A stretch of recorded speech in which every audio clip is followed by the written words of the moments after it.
Hi guys! So ayan, may nagpapanotice na naman na ilang, siguro mga few days matatapos na tong notice na to.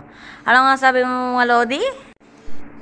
What if minahal ka lang talaga niya? Kasi ikaw yung nandiyan, pero meron talaga siyang hinihintay at hindi ikaw yun. Sige, overthink ka na. Okay, so tanong natin yan sa mama. And 3, 2, 1, go!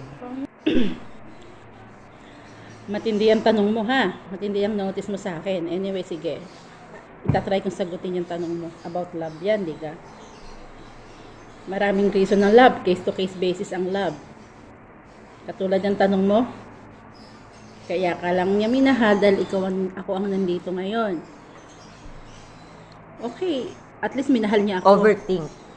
At least ako mag-overthink. Mag-overthink talaga ako sa sinabi mo.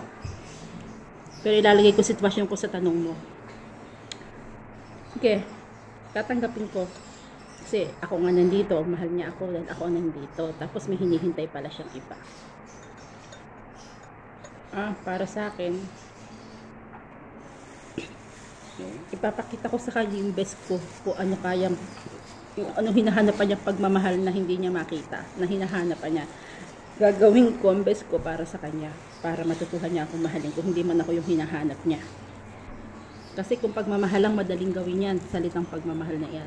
Napakadaling gawin kung mahal mo talaga isang tao. Pero kung wala kang pagmamahal sa tao, hindi rin naman ako papayag na ganito, na may relasyon kami. Yun, to the point na mahal mo isang tao. Pero kung di mo mahal, wala. Walang kayo. Yun lang yun. Sana nasagot ko yung notice mo, ha? Thank you.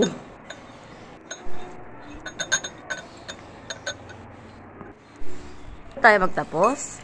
Ipakilala ko muna sa inyo si Shami, si Blackie, tsaka ang alaga naming aso na si Mia at si Mima.